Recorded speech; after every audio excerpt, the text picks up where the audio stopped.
What's going on, everybody? Just got a short video today.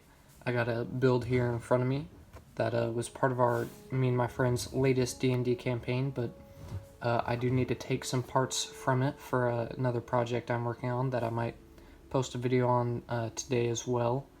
But I need to take some parts from it, but I think it is a pretty cool build, so I wanted to show it before I started taking things from it.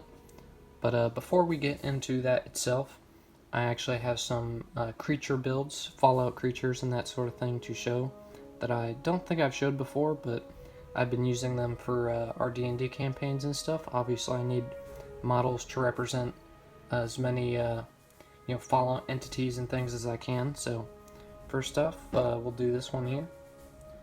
It's obviously a scorpion. Kind of color-wise, it's more of a bark scorpion. Size-wise, it's like a small rad scorpion. And yeah, it's kind of chibi style, like with the big eyes. It's a scorpion. It should have a lot more eyes than that and things, but just obviously, if you followed the channel for a while, you'll know I mostly want to focus on the scale, having the right scale and stuff like that. And here is a figure, just so you can see the size of it. So a little too big for a bark scorpion probably, but that's just the colors I went with, and more like a small rad scorpion in size. For the campaign, we do consider a small rad scorpion, not a bark, but it really doesn't matter. Yeah, it's a pretty simple, pretty cute little scorpion build. And I'll reiterate, Lego is great for D&D. I mean, when your friend specifically mentions how they want to shoot it in the tail or something, you can actually pop that off or whatever, and actually physically represent what's going on in the game world to a much better extent much better extent than you could with your normal D&D models. But yeah, this is the little chibi scorpion. I also have this even more comical one, I suppose. This one's supposed to be a gecko. Definitely too big. Pretty silly looking gecko. But really the best I could. I just need to have the models for the D&D. They don't necessarily have to be super nice looking or anything, but yeah, funny little gecko here.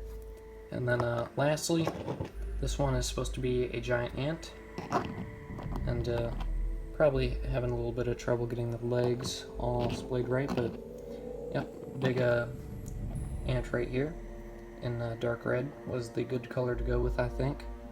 Not a great build for this one, and I do have duplicates of all of these, but I wasn't no point in really showing you different ones of the same thing. But yep, this one's the ant, pretty simple. But I only really showed those because during the actual campaign we were playing, a scorpion ended up inside this area and I hadn't moved it, so I just had it on me.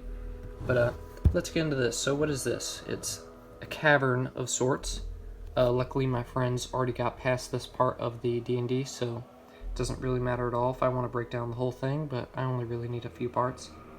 So let's go ahead and take the top off and show you what's going on. So this is supposed to be like a cavern based on the Dunwich side of Fallout, like the Cthulhu cult type stuff that they do every once in a while, like the Dunwich building in 3 and the Dunwich boars in Fallout 4.